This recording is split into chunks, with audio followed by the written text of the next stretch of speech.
காசு பணம் இது யாரையுமே காப்பாற்றாது. இந்த மாதிரி ஒரு சக்தி தான் காப்பாற்றும். ஏன்னா இப்போ பல பேருக்கு நிறைய குழப்பம். ஃப்ளைட்டு டேக் ஆஃப் ஆகிறதுக்கு முன்னாடியே போய் குத்துது, நடந்து போகிற மாடு எதில் வரணும் முட்டுது, நாய் வெட்டி கடிக்குது. ஆமாம், கடல் வந்துட்டு இருக்கு. ஒரு 4 மாதத்துக்கு முன்னாடி பார்த்த பீச் ரிசார்ட் இப்போ இல்லை, என்னென்ன உள்ளே போயிடுச்சுன்றாங்க. இன்னொரு 20 ஆண்டுகள் 25 ஆண்டுகள் கழித்து சென்னையில் பாதி இருக்காதுன்றாங்க. மனிதனே நிறைய காசு வச்சுருக்கான், ஆனால் அவனுக்கு படுத்தா தூக்கம் வர மாட்டேங்குது, பரிதாபமாக இருக்காங்க. இறைவனுக்கு நன்றி. ரொம்ப அழகான ஒரு தருணம். இதே மேடையில் நிறைய விழாக்கள் நடந்திருக்கு, நானும் கலந்துட்டு இருந்திருக்கேன். இது ரொம்ப ஸ்பெஷலாக நினைக்கிறேன். இந்த மாதிரி படைப்புக்குள்ளே இருக்கிறது, அதுக்கு ஒரு அருள் இருக்கணும். அது இதில் நடித்த எல்லாருக்குமே இருக்குது, வேலை பார்த்த எல்லாருக்குமே இருக்குது. அதனால தான் அது கிடச்சிருக்கு. ஒரு 5 வருஷத்துக்கு முன்னாடி எடிட்டர் லெனின் சார், ஏன்னா ஐயாவுக்கு எனக்கு ஒரு பெரிய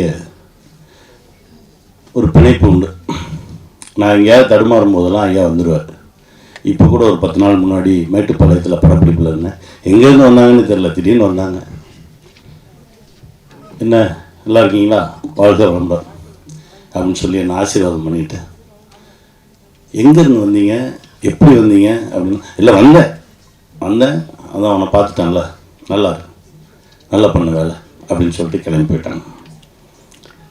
அந்த மாதிரி தான் திடீர்னு ஒரு நாள் எனக்கு ஒரு ஃபோன் வந்தது. நான் பொள்ளாச்சியில் இருக்கேன், ஆழியாரில் இருக்கேன், கொஞ்சம் வர முடியுமா அப்படின்னாங்க. வரேன் அப்படின்னு சொல்லிட்டு கிளம்பி போனோடனே எனக்கு ஒரு சர்ப்ரைஸான ஒரு விஷயத்தை முன்னாடி வச்சாங்க. மகரிஷி ஐயாவுடைய வாழ்க்கை வரலாறு படமாக பண்ணணும் அப்படின்னாங்க. ரொம்ப வியப்பாக இருந்தது. ஐயா பாக்யராஜ் சார் சொன்ன மாதிரி முதல்ல நான் படிக்கணும் அப்படின்னா எனக்கு நிறைய புத்தகங்கள் தரப்பட்டது. கூடுவஞ்சேரியில் ஆரம்பித்து அங்கே போய் ஆழியாரில் போய் அந்த அறிவு திருக்கோயில் உருவான விதம் வரைக்கும் முழுசும் படிச்சுட்டு ரொம்ப பிரமிப்பாக இருந்தது. சரி எடுப்போம், அதற்கான வேலைகளில் இறங்குவோம், அதை பற்றி கொஞ்சம் ஸ்கிரிப்ட் ஒர்க் எல்லாம் பண்ண ஆரம்பித்தோம்.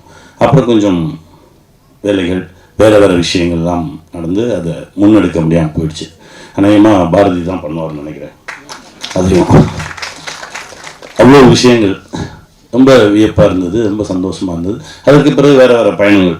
திடீர்னு ஒரு நாள் இப்போ எழில் என்ன சொன்ன மாதிரி ஒரு மாதிரி குழப்பமாக இருந்தது. நான் எப்போவுமே ஒரு 5-6 வேலை பார்ப்பேன் ஒரே டைமில். இங்கே ஒரு ஒர்க் பண்ணிகிட்டு இருப்பேன், அடுத்து வேறு ஒரு வேலையை பார்ப்பேன், அப்படி எல்லாமே நடந்துகிட்டே இருக்கும். ஆனால் சரியாக நடக்கும். ஒரு ஓராண்டுக்கு முன்னாடி இதே 5-6 வேலை தான் பார்க்குறேன், ஆனால் தப்பாக பார்க்குறேன். ஒரே குழப்பமாக இருந்தது. அப்போது திரும்ப ஐயா லெனின் அவர்கள் வந்தார்கள். என்ன அப்படின்னாங்க. ஏன்னா ஒரே குழப்பமாக இருக்குது, நான் இப்படியெல்லாம் குழம்ப மாட்டேன், நான் ரொம்ப ஃபாஸ்ட்டாக இருப்பேன், ஒரு நாளைக்கு ஒரு 18 மணி நேரம் வேலை பார்ப்பேன், ஆனால் அசரவே மாட்டேன். ஆனால் என்னன்னு தெரியல, இப்போ நிறையா குழப்பங்களாக இருக்குது அப்படின்னா. சரி ஒன்றும் இல்லை வா அப்படின்னு சொல்லி தான் எனக்கு எங்கள் அண்ணா ராஜசேகர் அண்ணாவை அறிமுகப்படுத்தினார். ஐயா பாலா ஐயாவை, அம்மா ஜெயந்தி அம்மா, சகோதரி விஜி, இவங்க எல்லாத்தையும் அறிமுகப்படுத்தி எனக்கு ஒரு 7 நாள் கிளாஸ் நான் மனவளக்கலை கற்றுக்கிட்டேன். ரொம்ப மகிழ்ச்சியாக இருந்தது. என் கூட 7 நாள் அவரும் இருந்தார், லெனின் சார் இருந்தார். இப்படி பண்ணு, இது பண்ணு சொல்லி எனக்கு ஒரு சின்ன குழந்தைக்கு சொல்லிக் கொடுக்குற மாதிரி எல்லாம் சொல்லி கொடுத்து அந்த பிரச்சனையிலேருந்து கொஞ்சம் வெளியில் வந்து அடுத்தடுத்த தளங்களுக்கு பறக்க ஆரம்பித்தோம்.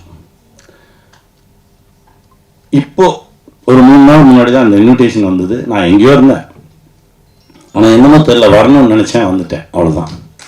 அது நடந்துருக்கு. ஏன் சொல்கிறேன் அப்படின்னா, இதை கொண்டு போய் சேர்க்கணுன்றாங்க. நம்ம கொண்டு போய் எல்லாம் சேர்க்க வேண்டாம், தானாக நடக்கும். அது எல்லாத்தையும் இழுத்துக்கும். அதற்கு தகுதியானவர்கள் தானாக வந்து சேர்ந்துருவாங்க. அது அப்படி தான் நடக்கும்.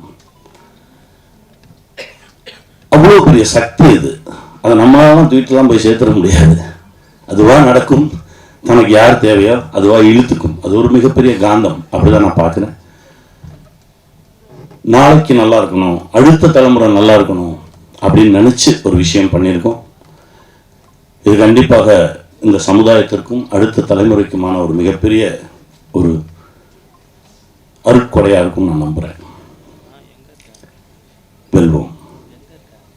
ஏன்னா என் குருநாதர் அடிக்கடி சொல்லுவார், நீ நல்லதே செய்ய வேணாம், நல்லது செய்யணும்னு நினை போதும் அப்படிம்பாரு. அதுவே நம்மளை ரொம்ப சரியாக்கும்னு சொல்லுவார்.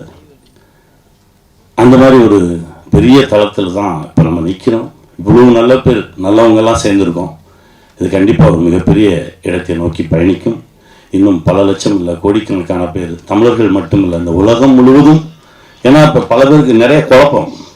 ஃப்ளைட்டு டேக் ஆஃப் ஆகிறதுக்கு முன்னாடியே போய் குத்துது, நடந்து போகிற மாடு எதில் வரணும் முட்டுது, நாய் வெட்டி கடிக்குது. ஆமாம், கடல் வந்துட்டு இருக்கு. ஒரு 4 மாதத்துக்கு முன்னாடி பார்த்த பீச் ரிசார்ட் இப்போ இல்லை, என்னென்ன உள்ளே போயிடுச்சுன்றாங்க. இன்னொரு 20 ஆண்டுகள் 25 ஆண்டுகள் கழித்து சென்னையில் பாதி இருக்காதுன்றாங்க.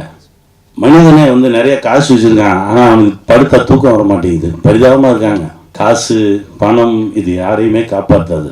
இந்த மாதிரி ஒரு சக்தி தான் காப்பாற்றும். இறுக்கி பிடிச்சிக்கோங்க. வெல்வோம்.